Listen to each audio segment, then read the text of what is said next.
Sorotan publik di tengah sidang yang menegang. Jakarta, Pengadilan Negeri Jakarta Pusat. Suasana pagi itu berbeda dari biasanya. Lensa kamera media memenuhi lorong pengadilan, sementara masyarakat berdiri berdesakan di balik pagar pembatas. Semua menanti satu nama yang sejak beberapa bulan terakhir menjadi sorotan tajam, Amar Zoni. Aktor yang sebelumnya dikenal lewat karya-karya layar kaca, kini menjalani babak berat dalam hidupnya. Sidang yang sedianya dijadwalkan untuk agenda pembacaan pembelaan awal justru berubah menjadi momen penuh emosi yang menyentuh banyak hati. Sebagai reporter, kami mencatat bagaimana ketegangan berganti haru saat Amar memasuki ruang sidang. Mengenakan kemeja putih polos dan celana hitam, wajahnya tampak jauh berbeda dari masa kejayaannya di layar. Tubuh yang lebih kurus, mata sayu, dan langkah pelan, semua menjadi bukti waktu yang tidak mudah ia lalui selama penahanan. Dengan pengawalan petugas, ia duduk di kursi terdakwa, menunduk beberapa kali, seolah berusaha menyembunyikan ketegangan batin yang sulit dibendung. Namun yang membuat semua orang terdiam bukan hanya sosok Amar. Ada momen lain yang membuat pengunjung ruang sidang menahan napas. Sebuah pertemuan yang tidak terduga dan tidak biasa. Tatapan haru yang tak terucap. Momen paling menyentuh hari itu terjadi saat sosok wanita paruh baya memasuki ruang sidang. Dialah Titik Haryati, ibu angkat Amar Zoni, yang sudah lama tak berjumpa dengannya. Suara haru terdengar dari sudut ruangan. Kami menyaksikan bagaimana mata Amar membelalak sejenak saat melihat sosok ibu yang selama ini tak bisa ia temui sejak pemindahannya ke fasilitas tahanan berkategori khusus. Reporter kami merekam detik-detik saat tatapan keduanya bertemu, walau tanpa kata. Tidak ada pelukan, tidak ada sapaan langsung, karena aturan persidangan melarangnya. Namun, air mata yang mengalir dari mata Titik dan kepala Amar yang perlahan tertunduk sudah cukup menggambarkan betapa dalam rindu dan rasa sakit yang mereka rasakan. Suasana di ruang sidang pun berubah, seketika hening. Tak ada yang bersuara, bahkan hakim pun membiarkan momen itu berlangsung beberapa detik tanpa interupsi. Sebagai jurnalis, kami tahu bahwa peristiwa seperti ini jarang terjadi dalam suasana hukum yang kaku. Tapi hari itu, ruang sidang menjadi saksi bahwa di balik segala proses hukum ada rasa dan emosi yang tak bisa diabaikan. Ada keluarga yang hancur perlahan dan ada manusia yang mencoba bertahan di tengah badai penghakiman. Jeritan diam dari balik dinding Nusa Kambangan. Dalam sesi sidang yang semula hanya untuk mendengarkan keberatan pihak terdakwa, suasana berubah saat Amar Zoni berbicara. Dengan suara yang terdengar bergetar, ia mengungkapkan bagaimana kondisi selama masa penahanan sangat mempengaruhi mental dan fisiknya. Ia menyampaikan bahwa sejak dipindahkan ke lembaga pemasyarakatan dengan keamanan tinggi di Nusa Kambangan, ia mengalami keterbatasan akses terhadap fasilitas dasar yang seharusnya menjadi hak setiap tahanan. Salah satu pernyataannya yang menarik perhatian adalah saat ia mengaku tak memiliki alat tulis untuk menyusun pembelaan pribadi. Hal ini bukan hanya menjadi persoalan administratif, tetapi menyangkut haknya untuk membela diri secara adil. Saya kesulitan menulis eksepsi, bahkan untuk mencatat poin penting dari pengacara saya pun tidak bisa, ujarnya di hadapan majelis hakim. Reaksi di ruang sidang cukup mengejutkan. Banyak yang tak menduga bahwa seorang publik figur harus menghadapi kondisi demikian ketat, bahkan dalam persiapan pembelaan hukumnya. Kami sebagai media mencatat bahwa meski Amar tidak secara eksplisit menyebutkan perlakuan tidak manusiawi, nada bicaranya dan bahasa tubuhnya mengisyaratkan bahwa tekanan yang ia alami selama ini bukan sekedar soal hukum. Ini adalah kondisi yang layak mendapat perhatian dari banyak pihak, tak hanya dari sisi legal, tetapi juga sisi kemanusiaan. Surat yang menggetarkan keluarga. Kesaksian Amar ternyata tak hanya berhenti di ruang sidang. Pihak keluarga mengungkap bahwa sebelumnya mereka menerima sebuah surat tulisan tangan dari Amar yang dikirim dari dalam tahanan. Surat itu berisi keluhan emosional tentang betapa kerasnya kehidupan di balik jeruji. Dalam surat itu, Amar menyebut dirinya merasa sendirian, terkunci dalam keterbatasan, dan mengalami tekanan mental yang cukup berat. Ibu angkatnya, Titik Haryati, mengaku hatinya remuk membaca surat tersebut. Ia menyampaikan kepada kami bahwa Amar bahkan tidak bisa tidur dalam beberapa malam dan sering merasa seperti kehilangan arah. Sementara adik kandung Amar, Aditya Zoni, yang turut hadir di persidangan, hanya bisa mengatakan, "Saya tidak bisa berbuat banyak, saya hanya bisa berdoa." Surat ini menjadi bukti bahwa apa yang dialami Amar bukan hanya persoalan hukum yang rumit. Ini adalah pengalaman batin yang menghantam seluruh keluarga. Sebagai jurnalis, kami melihat bahwa surat ini bukan hanya keluhan, tetapi juga teriakan diam dari seseorang yang merasa tak didengar. Dan ketika keluarga mulai bersuara, masyarakat pun ikut memperhatikan. Tanda-tanda keletihan yang tak bisa disembunyikan. Sejak Amar duduk di ruang sidang, perubahan drastis pada dirinya terlihat jelas. Ia tampak lebih pendiam, jarang menatap langsung ke arah pengunjung, dan sering menarik nafas panjang sebelum menjawab pertanyaan atau memberikan pernyataan. Dari keterangan orang dalam, Amar disebut mengalami gangguan tidur dan melamun dalam waktu lama.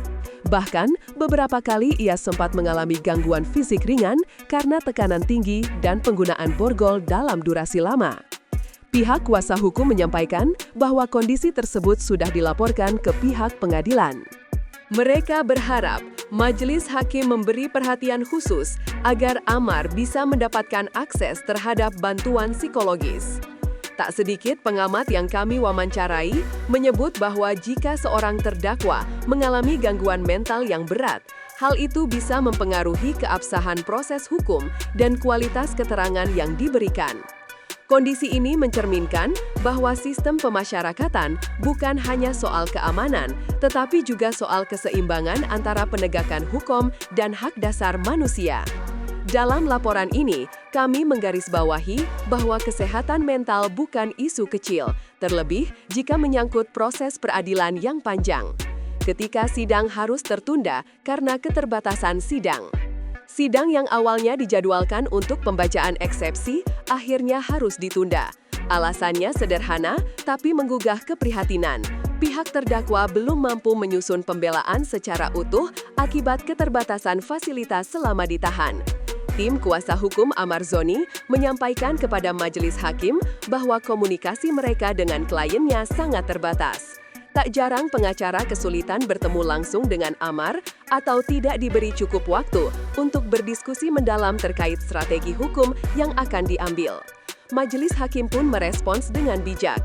Mereka memutuskan untuk menunda sidang selama 1 minggu guna memberi kesempatan kepada tim pembela untuk merampungkan dokumen hukum yang dibutuhkan. Sebagai jurnalis yang meliputi jalannya sidang dari awal, kami melihat bahwa penundaan ini bukan karena pengabaian hukum, melainkan karena kompleksitas kondisi yang dihadapi terdakwa. Di satu sisi, proses hukum harus berjalan adil dan tegas, namun di sisi lain, hak terdakwa untuk menyusun pembelaan juga tak boleh dilupakan. Reaksi dari pihak keluarga pun mencerminkan kelegaan sekaligus kecemasan. Mereka lega Amar mendapat waktu lebih banyak untuk menyiapkan eksepsi, tetapi tetap khawatir dengan kondisi fisik dan mentalnya yang kian menurun. Penundaan ini menunjukkan bahwa sistem peradilan masih memiliki ruang untuk mendengarkan, asalkan disampaikan dengan data dan alasan yang masuk akal. Harapan keadilan yang lebih manusiawi. Setelah permohonan penundaan dikabulkan, Amar Zoni menyampaikan pernyataan singkat yang menggugah banyak hati. Dengan nada yang tenang namun berat, ia berkata bahwa dirinya siap menjalani segala proses hukum yang berlaku. Namun, ia juga memohon agar proses ini dijalankan dengan lebih manusiawi. Bukan berarti ia meminta perlakuan khusus, tetapi ia hanya ingin diperlakukan dengan hak dasar yang sama seperti tahanan lainnya. Yang saya minta bukan keringanan hukuman, kata Amar. Saya hanya ingin bisa membela diri dengan layak tanpa harus melawan dalam kesunyian. Pernyataan itu langsung menjadi kutipan utama di banyak media. Tidak sedikit warganet yang mengutip ulang kalimat tersebut di media sosial, menjadikannya simbol dari seseorang yang sedang berjuang untuk tetap kuat di tengah tekanan luar biasa. Sebagai media, kami mencatat bahwa sikap Amar hari itu mencerminkan bahwa di balik kesalahannya, apapun nanti keputusan hukum, ada semangat untuk menghadapi semuanya dengan terbuka. Hakim pun mencatat permohonan itu dalam risalah sidang. Pihak kuasa hukum Amar mengisyaratkan akan mengajukan permintaan tambahan waktu lagi jika komunikasi dengan kliennya masih terhambat oleh aturan di fasilitas tempat ia ditahan. Semua itu menunjukkan bahwa kasus ini lebih dari sekedar perdata atau pidana. Ini soal bagaimana sistem memperlakukan orang-orang yang sedang menjalani proses keadilan. Media sosial dan empati yang mengalir deras. Setelah sidang usai, publik tak tinggal diam. Tagar #doa untuk Amar Zoni kembali menduduki trending topik di sejumlah platform media sosial. Kami memantau puluhan ribu komentar yang muncul dalam waktu singkat. Sebagian besar dari mereka menyampaikan dukungan moral, doa, dan harapan agar Amar diberikan kekuatan dalam menghadapi sidang selanjutnya.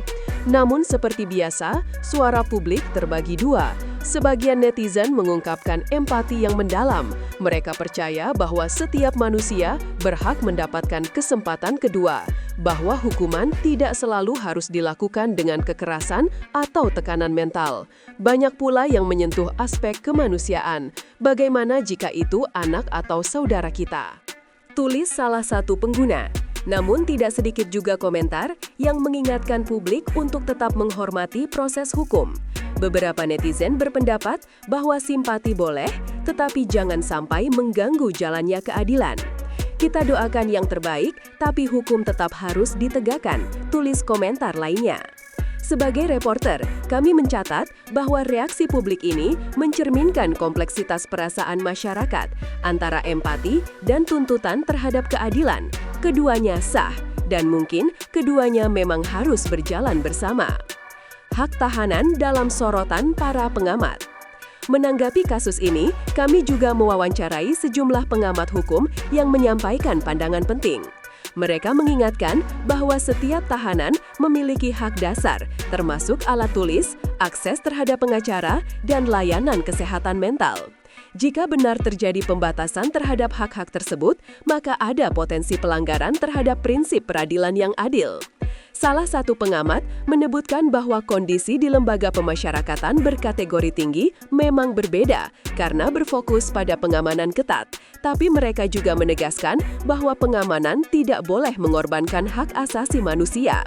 Tahanan bukan hanya objek hukum, mereka tetap manusia, tegasnya. Namun pengamat lain juga memberi catatan bijak. Ia menyatakan bahwa kita belum bisa menyimpulkan adanya pelanggaran sebelum ada penyelidikan resmi. Banyak aturan dalam sistem pemasyarakatan dibuat bukan untuk menyiksa, tetapi untuk mencegah risiko gangguan keamanan. Ketika seorang figur publik seperti Amar Zoni menjalani hukuman di tempat seperti Nusa Kambangan, tekanan memang bisa lebih tinggi, namun aturan tetap harus dijalankan sesuai prosedur.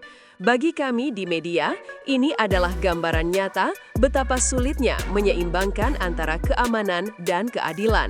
Setiap komentar dari para pakar memperkuat satu hal. Perlakuan terhadap tahanan bukan hanya soal kebijakan, tetapi soal nilai kemanusiaan.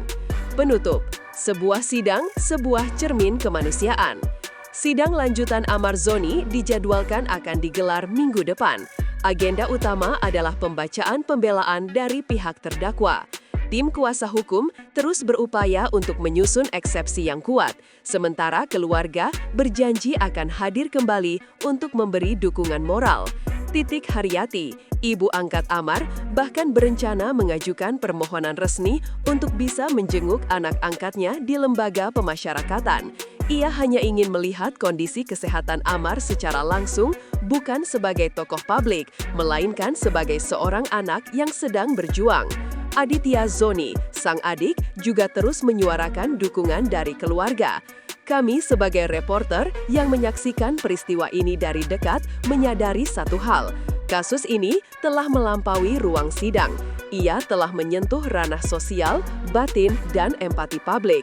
Ini bukan hanya cerita tentang seorang aktor yang terjerat kasus hukum. Ini adalah kisah tentang keluarga yang terluka.